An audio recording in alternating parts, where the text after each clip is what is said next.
En République démocratique du Congo, l'ancien Premier ministre Augustin Matata Ponyo a été placé en résidence surveillée. Il est accusé de détournement de fonds publics.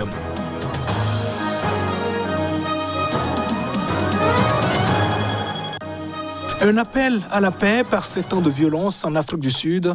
Le roi Zoulou a appelé ce mercredi au retour au calme dans ce pays où pillages et incendies se multiplient depuis près d'une semaine. Et puis non content de la hausse des frais d'université à Nairobi au Kenya, des étudiants ont manifesté ce mercredi. Face à eux, la police est intervenue pour les disperser.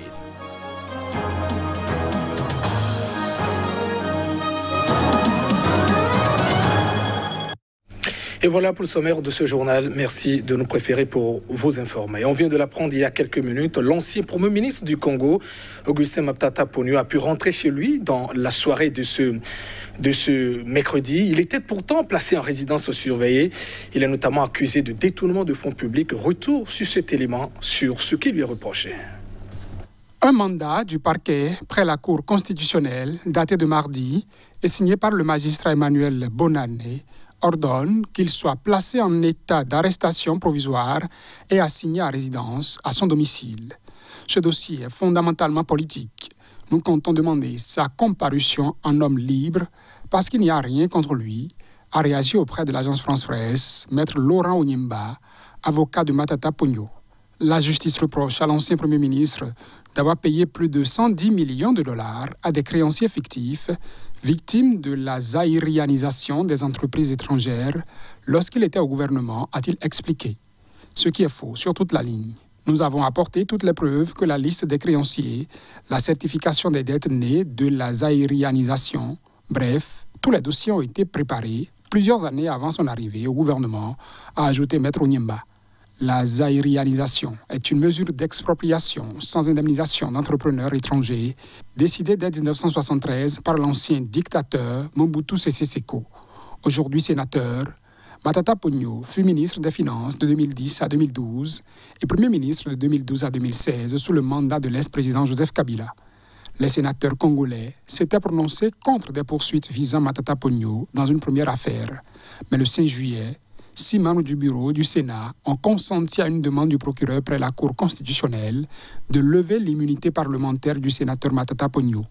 En République démocratique du Congo, la Cour constitutionnelle est le juge pénal du président et du Premier ministre pour les faits commis lorsqu'il était en fonction.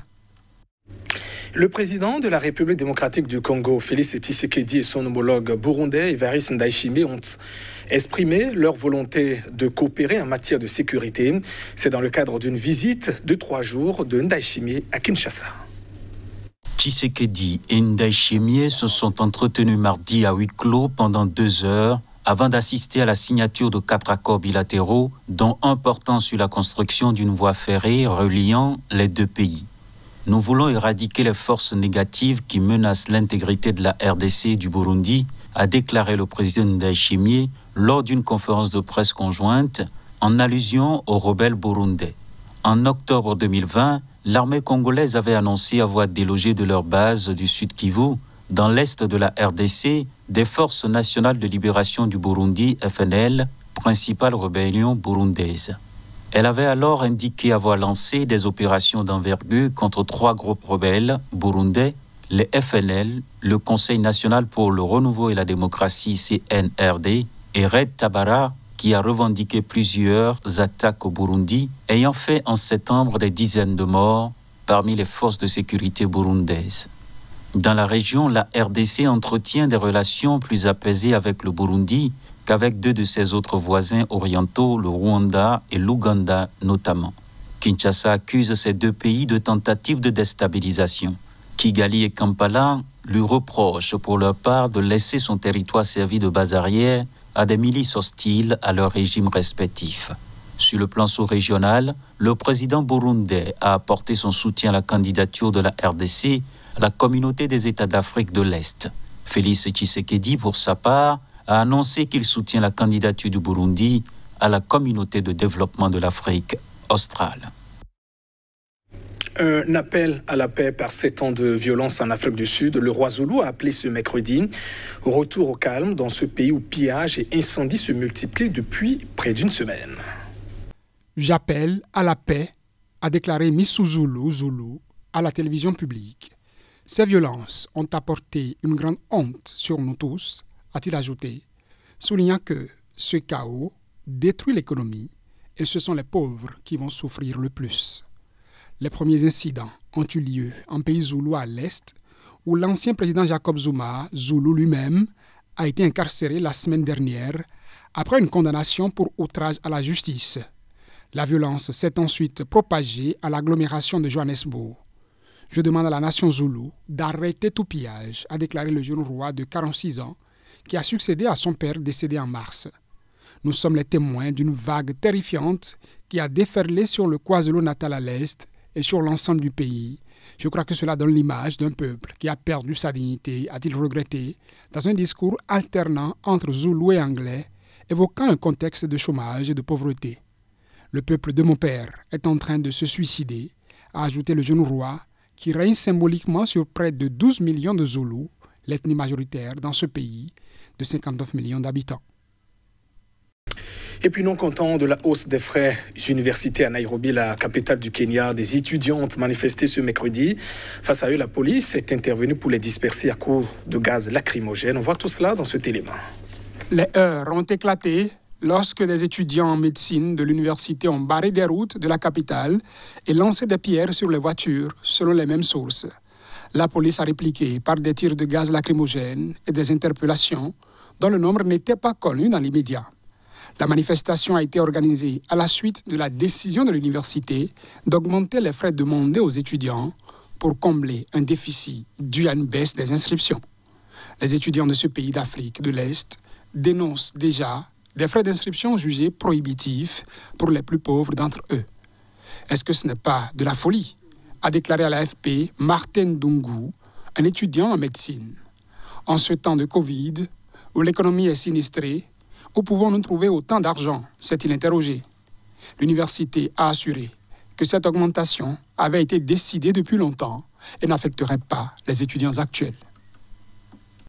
Au Cameroun, 2 transgenres condamnés en mai à 5 ans de prison ont été remis en liberté provisoire mardi en attendant l'issue de leur procès en appel. C'est ce qu'ont donc indiqué leurs avocats et une ONG. Loïc Djekam, très présent et connu sur les réseaux sociaux au Cameroun sous le pseudonyme de Shakiro, et Roland Mouté, alias Patricia, emprisonnés depuis février, sont libres. Ceci après avoir bénéficié d'une mesure de mise en liberté provisoire de la Cour d'appel de Douala, la capitale économique du Cameroun. La nouvelle a été annoncée par leur avocat, maître Richard Tamfou. La décision de mise en liberté a été prononcée dans le cadre du procès en appel des 2 condamnés, a confirmé Alice Nkom, présidente de l'Association pour la défense des droits des homosexuels. En mai, les 2 prévenus avaient été reconnus coupables de tentative d'homosexualité, outrage public aux mœurs et défaut de carte nationale d'identité, avant d'être condamnés en première instance chacun à 5 ans de prison. Il s'agit de la peine la plus lourde prévue par la législation réprimant les pratiques homosexuelles dans ce pays d'Afrique centrale. Shakiro et Patricia avaient interjeté appel. La date de leur nouveau procès n'est pas fixée. L'homosexualité est réprimée au Cameroun, la loi prévoyant des peines allant de 6 mois à 5 ans de prison pour quiconque entretient des rapports sexuels avec une personne du même sexe. L'ONG internationale Human Rights Watch avait déploré en avril les discriminations subies par les homosexuels au Cameroun. Autrefois fréquentes, les arrestations pour des faits allégués d'homosexualité ont sensiblement baissé ces dernières années au Cameroun, mais elles semblent repartir à la hausse depuis peu. Et puis on boucle avec la France qui a renoué ce 14 juillet avec la tradition du défilé militaire à l'occasion de la fête nationale, des festivités présidées pour la dernière fois de son quinquennat par le chef de l'État Emmanuel Macron.